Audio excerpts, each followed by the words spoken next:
Hallelujah. आप तैयार हैं परमेश्वर के वचन को सुनने के लिए? तो क्यों ना इस समय हम प्रार्थना करें।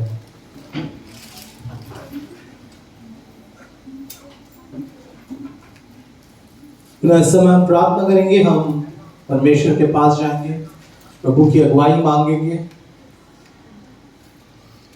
Hallelujah, thank you Jesus. पवित्र आत्मा, हम धन्यवाद देते हैं इस सुंदर समय के लिए, ये वक्त के लिए। परमेश्वर प्रभु तू महान है, तू योग्य है, तू भला है। प्रभु तेरी आत्मा के द्वारा परमेश्वर यहाँ पे कार्य कर। प्रभु तेरा वचन परमेश्वर हम यहाँ पे सुनने बैठे हैं परमेश्वर। प्रभु तू कार्य कर। प्रभु तेरी इच्छा, तेरी दया, तेरी करुणा परमेश्वर पूर्ण हो जाए। मैं नहीं, लेकिन यहाँ पे आप बात कर, आपकी इच्छा प्रभु पूर्ण कर परमेश्वर। यहाँ पे 30 गुना 60 गुना फल देने वाले लोग पिता परमेश्वर बन जाए। प्रभु प्रार्थना मांगते यीशु के नाम से, आमीन।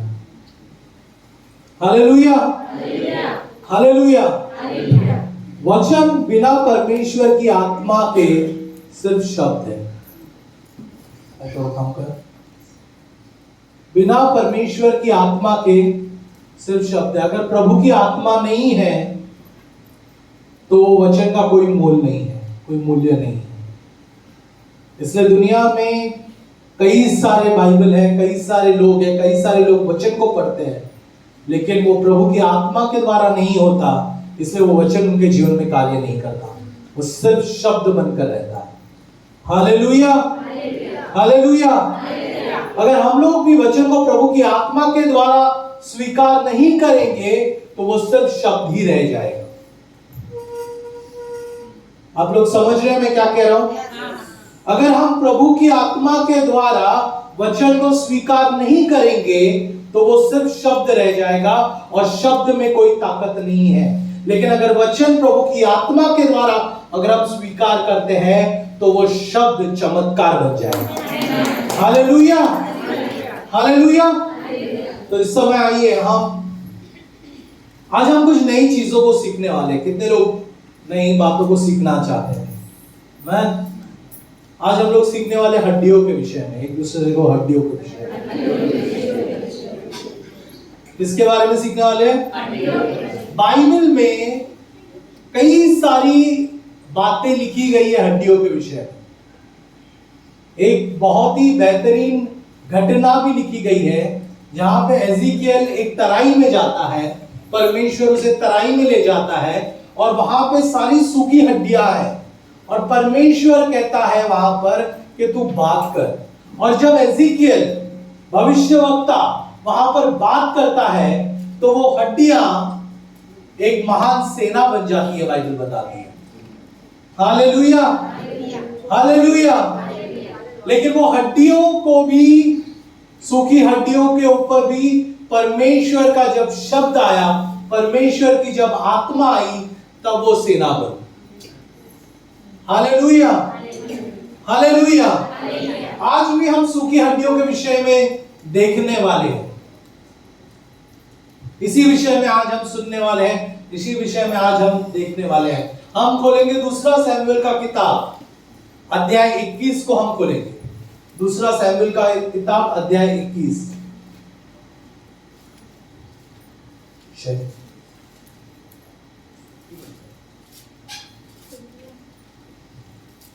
दूसरा सैमुएल का किताब, अध्याय 21 को हम देखेंगे। अब इस अध्याय को पढ़ने से पहले मैं आप लोगों को कुछ चीज बताना चाहता हूं, ताकि आप लोगों को बैकग्राउंड समझ में आए, किस विषय में हम बात करने वाले हैं, क्या करने वाले हैं। शायद कोई लोग पहली बार इस अध्याय को पढ़ रहे होंगे, आज तक कभी पढ़ा भी नहीं होगा, इतने साल से विश्वासी होने के बावजूद पढ़ा नहीं होगा, या फिर पढ़कर भी आपको शायद समझ में नहीं आया होगा।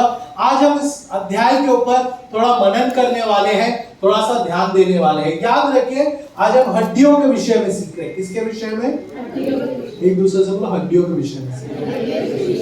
हालेलुया। तो यहाँ पर दूसरा सैमुएल अध्याय 21 में दाऊद अब राजा बन गया है। कौन बन गया है? साउल पहले राजा था, हम सबको पता है कहानी। साउल पहले राजा था, लेकिन अब दाऊद राजा बन गया है। साउल की मृत्यु हो गई। अब जब दाऊद राजा बना है तो उसके जीवन में एक घटना हुई है, एक ऐसी बात हुई है, वो उसकी प्रजा खुश नहीं है। हालेलुया। क्यों? क्योंकि उसके देश में अकाल पड़ा है।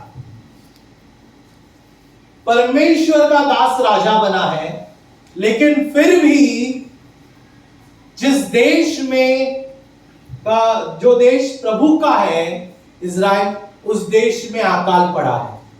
क्या पड़ा है? अकाल।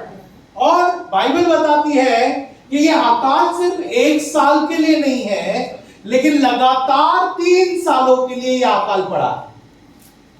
हालेलुया। हो सकता है जब दाऊद राजा बना था तो 1 साल का अकाल समझ में आता है कि 1 साल का अकाल है। कई बार ऐसा होता है कि बारिश आती नहीं है, ये आता नहीं है, तो समझ में आता है। लेकिन जब दूसरी साल देखा, दूसरे साल भी बारिश आई नहीं, तीसरे साल देखा, तीसरे साल भी बारिश आई नहीं। अभी मैं आपको एक बात बताना चाहता हूं, आजकल जिस तरीके की टेक्नोलॉजी है, जो डैम्स है, जो रिजर्वर्स है, वो सारी टेक्नोलॉजी उस समय पर नहीं थी। तो जो भी लोग थे, जो भी खेतीबाड़ी करने वाले लोग थे, वो किसके ऊपर निर्भर करते थे? वो बारिश के ऊपर निर्भर करते थे। और अगर बारिश नहीं होती थी तो अनाज पैदा नहीं होगा, और अगर अनाज पैदा नहीं होगा तो क्या होगा? जो लोग हैं, जो प्रजा है, उनको खाने के लिए दिक्कत होगी। सब आप लोग समझ रहे हैं मैं क्या कह रहा हूं? समझ रहे हैं? आपके लोग समझ रहे हैं? तो आप ये अकाल को इतना साधारण मत सोचिए। सोचिए, अगर अभी आप लोगों को मैं बताना चाहता हूं, हम लोगों का इंडिया का भी अगर हम बात करें, या भारत देश का भी, अगर एक दिन बारिश नहीं आती है तो आप हमको पता है कि भाजी तरकारी कितनी महंगी हो जाएगी, है ना? और 2 साल नहीं आएगा तो क्या होगा? और महंगा हो जाएगा। 3 साल नहीं हुआ तो क्या हुआ? और महंगा हो जाएगा। तो खाना कौन खाएंगे? जो अमीर लोग हैं वो लोग ही खा पाएंगे, जो गरीब लोग हैं वो लोग तो नहीं करेंगे। तो आप समझिए, अकाल बहुत खतरनाक था। 3 साल से उसके देश में क्या हुआ था? अब आपको एक बात ध्यान रखनी है, ये कौन है? ये प्रभु, बोलो, प्रभु का दास है। प्रभु का दास होने के बावजूद उसके उस देश में अकाल है। हालेलुया। प्रभु का दास होने के बावजूद उस देश में कई बार हमारी जिंदगी के अंदर भी ऐसे प्रॉब्लम्स आते हैं, समस्या आते हैं। हम बोलते हैं कि हम प्रभु तेरे लिए इतना काम कर रहे हैं, हम इधर दौड़ रहे हैं, हम इधर भाग रहे हैं, मैं इतना मीटिंग्स ले रहा हूं, मैं इतनी घर का निशा ले रहा हूं, मैं ये कर रहा हूं, मैं वो कर रहा हूं, लेकिन फिर भी प्रभु मेरी जिंदगी में अकाल है, फिर भी परमेश्वर मेरी जिंदगी में कुछ नहीं हो रहा है, फिर भी परमेश्वर मेरी जिंदगी में कमीपन है। Hallelujah, hallelujah. और जब ऐसी बातें होती है तो हमें वही करना है जो इस अध्याय में दाऊद ने किया। हालेलुया। तो हम देखेंगे दाऊद ने क्या किया। हम 21वां का पहला वचन पढ़ेंगे। दूसरा शमूएल अध्याय 21 और वचन पहला। दाऊद के दिनों में लगातार 3 वर्ष तक अकाल पड़ा, तो दाऊद ने यहोवा से प्रार्थना की। क्या किया उसने? सबसे पहली चीज उसने क्या किया? हालेलुया।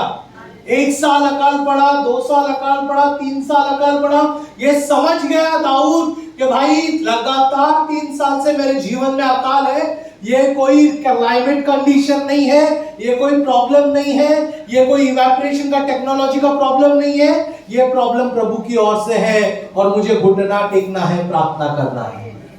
और प्रियो, जब हम प्रार्थना करते हैं तो परमेश्वर उसका हल बताता है, परमेश्वर उसका कारण बताता है, प्रभु बताता है कि क्यों हो रहा है ये सारी चीजें। आगे बढ़ो। यहोवा ने कहा, यह शाऊल और उसके खूनी घराने के कारण हुआ। किसके कारण हुआ है? शाऊल के कारण हुआ है। किसके कारण? दाऊद के कारण नहीं है, लेकिन किसके कारण है? एक दूसरे से बोलो, शाऊल के कारण। दाऊद के कारण नहीं हुआ है भाई, किसके कारण है? शाऊल के कारण है। तो कई बार problem it is not because of you. कई बार समस्या आपके कारण नहीं है, लेकिन आपके साथ जो रहते हैं उनके कारण, आप किसके साथ रहते हो उनके कारण, किसको आपने अपनाया है उनके कारण। Hallelujah, hallelujah. कई बार प्रॉब्लम आपकी वजह से नहीं है, आप सही हो, आप बहुत अच्छे हो, लेकिन आपने किससे दोस्ती की है उसके कारण।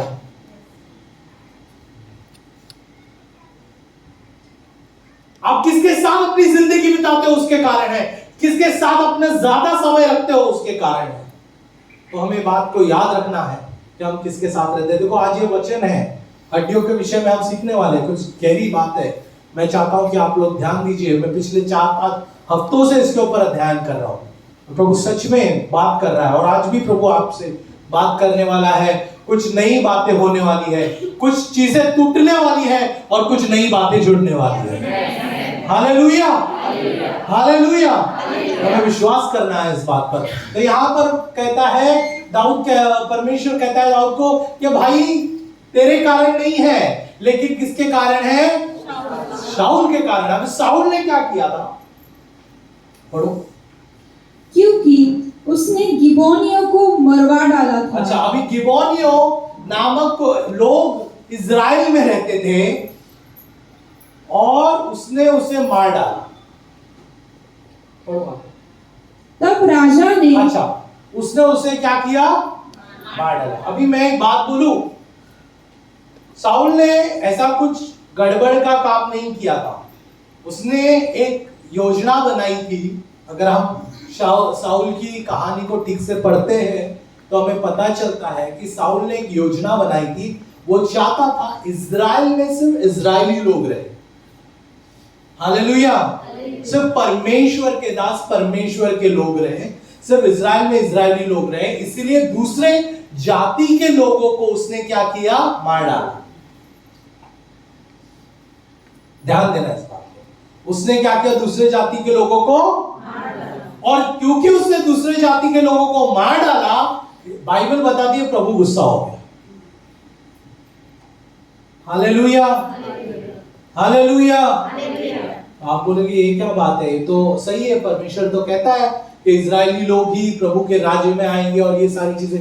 तो ऐसा क्यों? इसके पीछे एक बहुत बड़ा कारण है। हम बोलेंगे यहोशू का किताब अध्याय 9 वचन 15 हम देखेंगे। यहोशू का किताब अध्याय 9 वचन 15। मेरे वचन की शुरुआत से पहले मैं कुछ बैकग्राउंड बना रहा हूं ताकि आप हड्डियों को ठीक से समझ पाए। वचन यहोशू का किताब अध्याय 9 वचन 15 को हम पढ़ेंगे। क्या हुआ था? तब यहोशू ने उनसे मेल करके, हाँ, अभी जब यहोशू कनान देश में पहुंचा था उनके लोगों को लेकर, तब परमेश्वर ने कहा था कि तू लड़ाई करना करके। आप लोगों को याद है यरीको की दीवार गिर गई, याद है वो वचन? वो लोग 7 दिन तक चलते हैं और यरीको की दीवार गिर जाती है। यरीको की दीवार गिर जाती है, वो लड़ाई करने के लिए अंदर जाते हैं। और जब लड़ाई करने के लिए अंदर जाते हैं तो एक जाति के लोग हैं, वो लोग यहोशू के पास आते हैं और यहोशू उनके साथ क्या करता है? मेल करता है कि हम लोग कभी भी तुम्हें मारेंगे नहीं। और किसकी शपथ खाता है? परमेश्वर की शपथ। परमेश्वर की शपथ खाकर बोलता है हम लोग कभी भी तुझे हाथ नहीं लगाएंगे। तब यहोशू ने उनसे मेल करके उनसे यह वाचा बांधी कि तुमको जीवित छोड़ेंगे, और मंडली के प्रधानों ने उनसे शपथ खाई। तुम्हें हम क्या करेंगे? जीवित छोड़ देंगे। तुम्हें हम मारेंगे नहीं, तुम्हें हम जीवित छोड़ देंगे। अभी सुनो, ये होने के कई साल बाद शाऊल ने इनको घात किया, इनको मारा, और प्रभु क्या हो गया? दूसरी चीज जो आज मैं आपको बताना चाहता हूं, प्रभु आपके शब्दों का आदर करता है। प्रभु आपके शब्दों का आदर करता है। अगर आपने किससे कोई वादा किया है तो परमेश्वर आपके शब्दों का आदर करता है और वो आपकी सहायता करेगा ताकि आप उस वादे को पूरा कर सके। Hallelujah, hallelujah. आप लोगों को ये बात को समझना है, आप लोगों को ये बात को जानना है। मेरे शब्द ऐसे ही मामूली नहीं है। आप ऐसे ही मामूली तरीके से वादा नहीं कर सकते। अगर आपने वादा किया है तो आपको वादे को निभाना है। Hallelujah, hallelujah. एक दूसरे से बोलो, वादा किया तो वादे को निभाओ। मैन, तो हमें याद रखना है इस बात को। तो यहां पर शाऊल उसका क्या करता है, घात कर देता है। अभी मैं, समय कम है तो मैं आपको, बहुत बहुत बड़ी कहानी है ये, शमूएल का 21वां अध्याय घर पे जाकर पढ़िएगा। मैं आपको शॉर्ट में आपको समझाना, जितने हो सके अच्छी रीति से समझा सकूं उतना समझाने की कोशिश करूंगा। अभी बाइबल, अभी परमेश्वर ने दाऊद से कहा, क्योंकि इन्होंने गिबेयोनाइट्स का नाश किया है इसलिए मेरा गुस्सा आ गया है और इसीलिए वो बारिश क्या है, बंद है, इसीलिए तुम्हारे देश में 3 साल से अकाल है। अभी दाऊद क्या करता है, दाऊद गिबेयोनाइट्स के पास जाता है, सुनो, उसके पास जाता है और उससे कहता है कि, क्या कहता है उससे, कि क्या, किस तरीके से हम तुम्हारा चीजों को पूरा करें। पढ़ो वो वचन 21 बात। तब राजा ने गिबोनियों को बुलाकर उनसे बातें की। गिबोनियों को बुलाकर उनसे बातें की। गिबोनी लोग इजराइलियों में से नहीं थे, वे बचे हुए एमोरियों में से थे और इजराइलियों ने उनके साथ शपथ खाई थी। परंतु शाऊल को जो इजराइलियों और यहूदियों के लिए जलन हुई थी, उसने इसी से उन्हें मार डालने का यत्न किया था। तब दाऊद ने गिबोनियों से पूछा, मैं तुम्हारे लिए क्या करूं? मैं तुम्हारे लिए, अभी उसको पता चल गया कि भाई ये तो इनको मारा, इसके लिए बारिश बंद है। जब तक मैं इनका भला नहीं करूं, जब तक मैं इनको कुछ ना भलाई के काम करूं, तब तक मेरा बारिश या मेरा देश में अकाल जाएगा नहीं।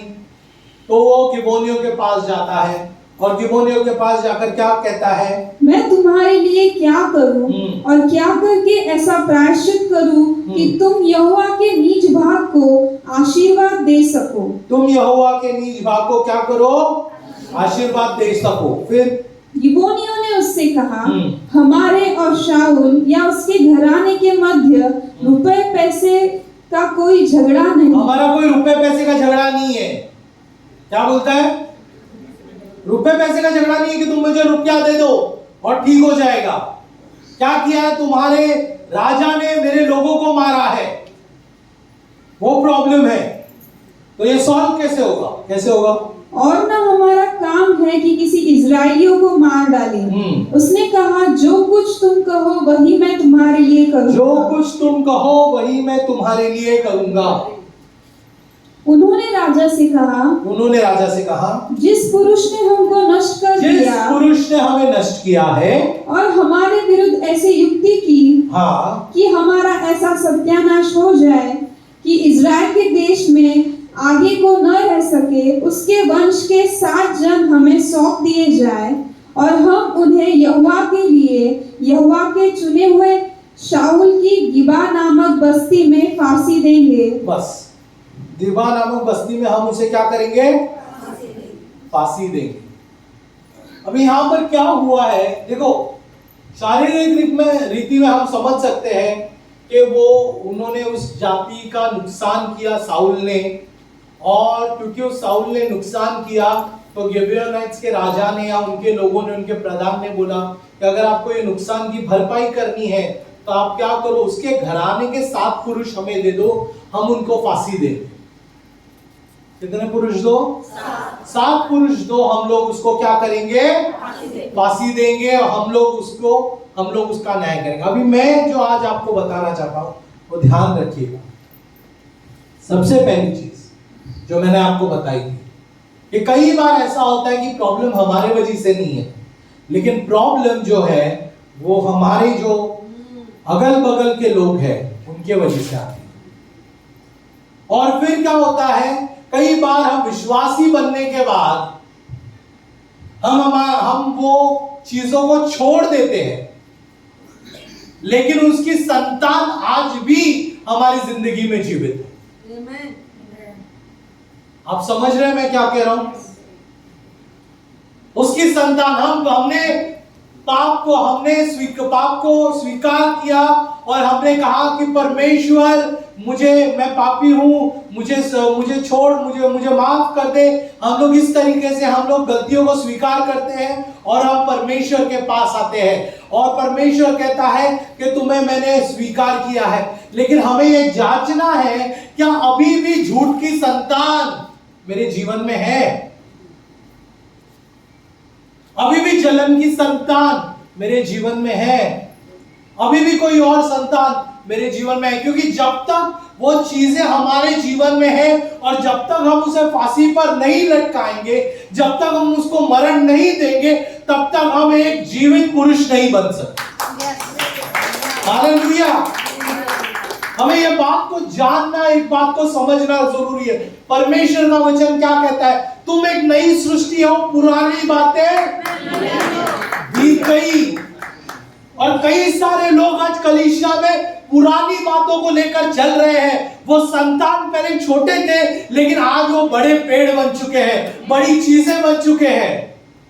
और परमेश्वर कहता है कि तुम्हें उनको निकालना है, तुम्हें उसको मार डालना है, क्योंकि जब तक तुम उसको नहीं मारोगे, एक बात याद रखना, जब तक तुम उसको नहीं मारोगे, तुम सही तरीके से राजा नहीं कहलाओगे।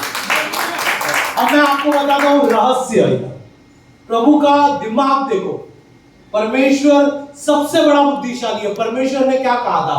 परमेश्वर ने कहा था दाऊद को कि तू राजा बनेगा, राइट? आया ना? दाऊद राजा बन गया। अभी दाऊद राजा बन गया, लेकिन साउल की संतान है। क्या है? साउल के बच्चे हैं, साउल के बच्चे भी है। तो अब कई बार क्या होता है कि अगर उनके बच्चे हैं तो वो लोग राजा पर आक्रमण करेंगे और उसकी गद्दी को छीन लेंगे। हालेलुया। उसी प्रकार से अगर शैतान का संतान अभी भी हमारे जीवन में है, कुछ गलत बातें अभी भी हमारे जीवन में है, तो वो जो है हमारा राजा की गद्दी को छीन सकता है। Hallelujah, hallelujah. तो हमें ये याद रखना है कि मैं राजा हूं और ये सारी चीजें मुझ पर हावी हो सकती है, इसलिए अभी का अभी ये सारी चीजों को हमें निकाल देना है। क्या करना है?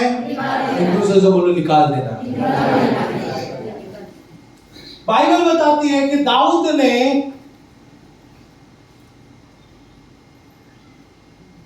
ने उन्हें सौंप दिया। हालेलुया।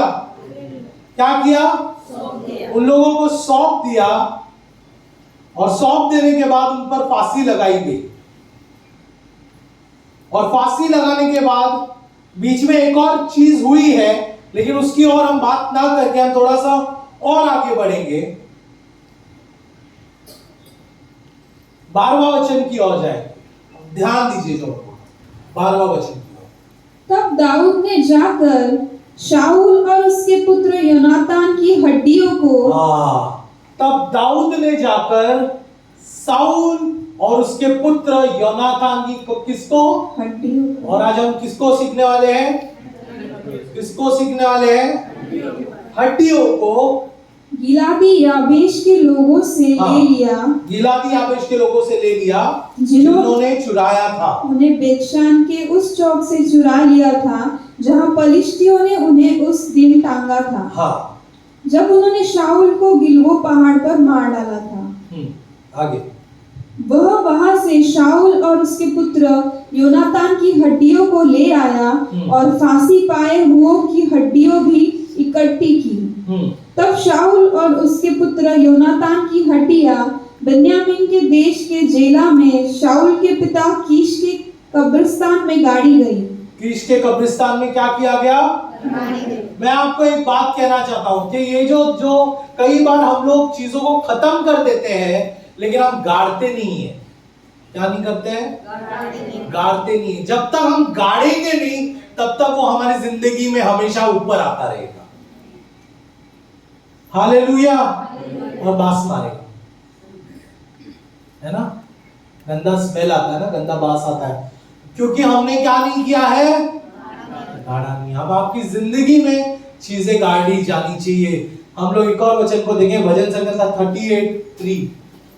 भजन संहिता 38:3, ताकि आप हड्डियों को ठीक से समझ सके। 38:3 भजन संहिता का अध्याय 38 और वचन 3। तेरे क्रोध के कारण मेरे शरीर में कुछ भी आरोग्यता नहीं, और मेरे पाप के कारण मेरी हड्डियों में कुछ भी चैन नहीं। मेरे हड्डियों में चैन नहीं। मेरे पाप के कारण। देखो हड्डियां जो है ना, सूखी हड्डियां, वो पाप को, गलत चीजों को, गलत बातों को आपके जिंदगी में दर्शाती है। अगर सूखी हड्डियों के सपने भी आते हैं, मतलब गलत। हालेलुया। आपके जिंदगी में ये पाप आज भी मौजूद है, परमेश्वर का ये वचन कह रहा है। और जब तक आप इसको गाड़ते नहीं है, जब तक आप इसको खत्म नहीं करते हैं, तब तक ये आपकी जिंदगी में रहेगा। और जब तक ये आपकी जिंदगी में रहेगा, आपकी प्रार्थना स्वीकार नहीं की जाएगी आपके जिंदगी में, तब तक अकाल रहेगा। हालेलुया। इसलिए कई सारे लोग विश्वासी बनने के बावजूद, विश्वासी होने के बावजूद, कई साल से प्रार्थना करने के बावजूद आज भी वो उसी जिंदगी क्यों जी रहे हैं? क्योंकि उन्होंने पुराने लोगों को अभी तक गाड़ा नहीं है। वो हड्डियां बन चुकी है, लेकिन उसे गाड़ा नहीं है। और जब तक आप उसे गाड़ते नहीं है, तब तक एक नई सृष्टि निर्माण नहीं होती है। हालेलुया। जब आप उसे गाड़ेंगे, तब एक नई सृष्टि निर्माण होगी। हालेलुया। और बाइबल बताती है कि दाऊद ने क्या किया? दाऊद ने सॉल की हड्डियों को भी लाया और योनातान की हड्डियों को भी लाया। सिर्फ 7 हड्डियां नहीं, उसके बाप और उसके बेटे की भी हड्डियों को लाया, और 7 लोग जो लटकाए गए थे उसके हड्डियों को भी लाया। सभी हड्डियों को इकट्ठा किया और उसे गाड़ दिया। और जैसे उसने गाड़ा, बाइबल क्या बताती है? उसके बाद परमेश्वर ने देश के लिए प्रार्थना सुनी। तब देश के लिए प्रार्थना सुनी। अभी सुनो इधर, फांसी लगाने पर प्रार्थना नहीं सुनी। फांसी लगाए तो प्रार्थना सुनी क्या? नहीं। याद रखना इस बात को। फांसी लगाने पर प्रार्थना फांसी लगी। अभी सुनो, फांसी लगी। फांसी लगने के बाद वो शव को हड्डियां बनने के लिए कम से कम 6 से 8 महीने का समय लगता है। कितना? 6 से 8 महीने का समय लगा। हालेलुया। अगर आप ठीक रीति से मैं अगर आंकड़ा लगाऊं तो हड्डियां लटका है, वो फांसी लगाने के बाद 7 महीने का समय लगा, और उसकी माँ उधर ही बैठी रही। बाइबल बताती है, अगर आप ठीक से उस किताब को पढ़े तो वहां पर लिखा रहेगा उसकी माँ वो शव के पास ही बैठी रही। उनकी माँ जिसको लटकाया गया था, उनकी माँ वो शव के पास ही बैठी रही। 7 महीने का समय लगा, और 7 महीने के समय लगने के बाद जब गाड़ा गया, तब जाकर प्रार्थना सुना गया। क्योंकि परमेश्वर आधे काम में आशीष नहीं देता है, परमेश्वर चाहता है हम पूरा काम को कंप्लीट करें। हालेलुया।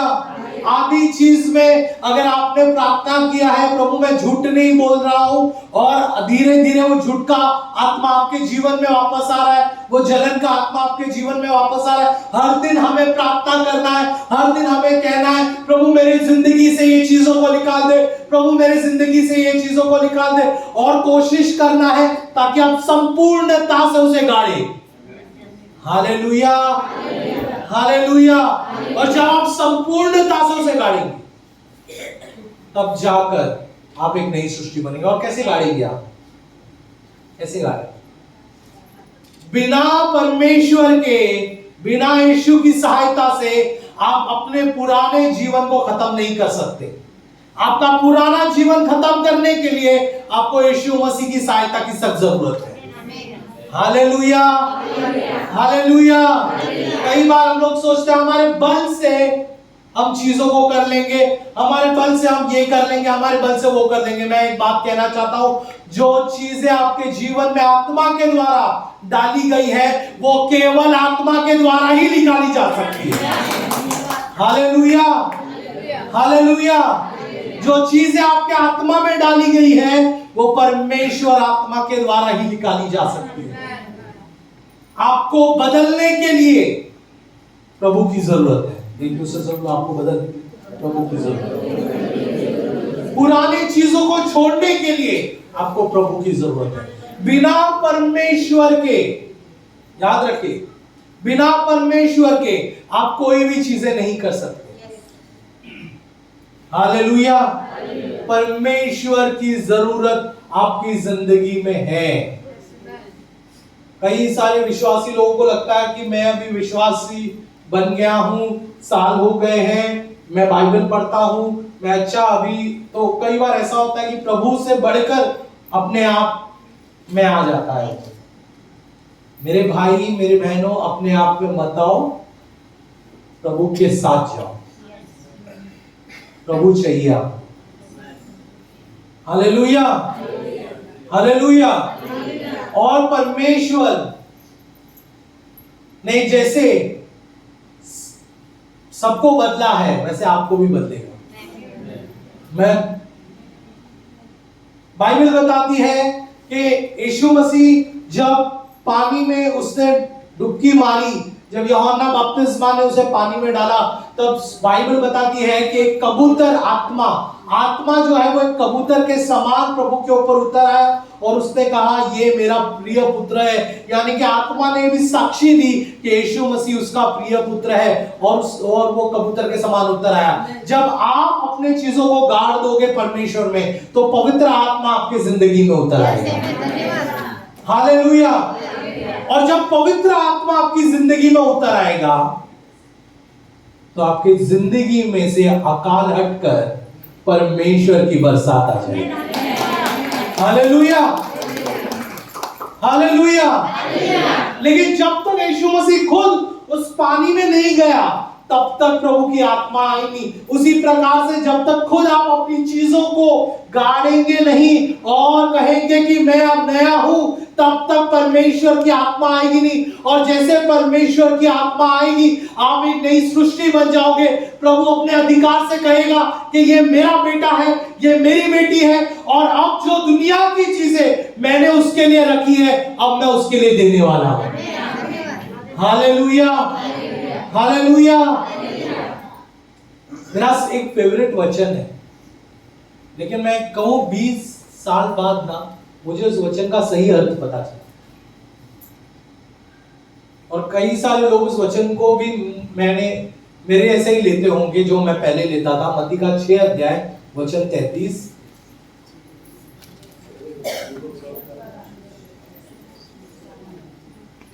मत्ती का 6 अध्याय वचन 33। इसलिए पहले तुम परमेश्वर के राज्य, पहले तुम परमेश्वर के राज्य, क्या है लिखा? परमेश्वर के राज्य। प्रभु का राज शरीर का नहीं, आत्मा का है। हालेलुया। मैं सोचता था पहले प्रभु का राज बोले तो बाइबल पढ़ना, कलीसिया में जाना, कलीसिया के कामों को करना, टाइम पर जाना, ये करना वो करना, प्रभु का दिल को खुश करना। लेकिन मुझे अब पता चला है कि यार वो तो सब चीजें गलत है। पहले तो आत्मा है, और जो व्यक्ति आत्मा में है वो कभी गलत हो ही नहीं सकता। हालेलुया। तो पहले ढूंढो, क्या लिखा है? स्वर्ग का राज। और स्वर्ग का राज शरीर का है ही नहीं। किसका नहीं है? शरीर का है ही नहीं। मतलब क्या है मालूम है? प्रभु क्या बोलता है? अगर आपको स्वर्ग का राज ढूंढना है ना, तो अपने शरीर को त्यागना है। क्या करना है? क्या करना है? शरीर को त्यागना है भाई। जो व्यक्ति शरीर को त्यागता है वही स्वर्ग के करीब जा सकता है। और बहुत फाइट होती है शरीर और आत्मा में। शरीर बोलेगा थोड़ा सो जा, आत्मा बोलेगा नहीं, उठकर प्रार्थना कर। शरीर बोला थोड़ा टीवी देख ले, तो आत्मा बोलेगा नहीं, बाइबल पढ़। शरीर बोलेगा मैं थोड़े फिल्मी गाने सुन लेता हूं, आत्मा बोले नहीं, आत्मिक गाने सुन। शरीर बोलेगा उसको पैसे मत दे, आत्मा बोलेगा उसको दे, आशीष आएगी। तो स्वर्ग का राज क्या है? बोलो एक दूसरे से, बोलो आत्मा का है। आपको आत्मा में जीवित होना है। किसमें जीवित होना है? और अगर आत्मा में अगर आप जीवित हैं, सुनो, तो आप धार्मिकता में चलोगे। हालेलुया। इसीलिए क्या बोल रहे? स्वर्ग का राज और धार्मिकता। धार्मिकता बाद में आती है। अगर आप आत्मा में जीवित हैं तो ही आप धार्मिकता में चलोगे। अगर आत्मा में जीवित नहीं है तो कितना भी कोशिश कर लो, कुछ नहीं होने वाला भाई। मैं कोशिश करके देख चुका हूं, एक्सपीरियंस व्यक्ति बता रहे। आपको धार्मिकता में चलने के लिए आत्मा में परिपूर्ण होना जरूरी है। अगर आप आत्मा में परिपूर्ण नहीं है तो आप धार्मिकता में नहीं चल सकते। हालेलुया। तो दाऊद ने क्या किया? दाऊद ने हड्डियों को गाड़ा। हड्डियों को गाड़ने के बाद क्या किया उसने? बाइबल क्या बताती है क्या हुआ? परमेश्वर ने उसके बाद प्रार्थना सुनी। क्या हुआ? उसके बाद प्रार्थना सुनी। मेरे प्रियो भाइयों और बहनों, एक बात मैं कहना चाहता हूं, प्रभु की आत्मा के लिए भूखे प्यासे हो जाइए। अंतिम दिनों में योएल की किताब कहती है, अंतिम दिनों में मैं मेरी आत्मा को उंडेलूंगा, जवानों पे उंडेलूंगा, दास दासियों पे उंडेलूंगा। और ये समय आ चुका है जब परमेश्वर की आत्मा उंडेली जा रही है। क्या आप तैयार हैं प्रभु की आत्मा को लेकर? फिर इस समय हम खड़े हो जाए प्रभु की उपस्थिति में प्रार्थना करेंगे।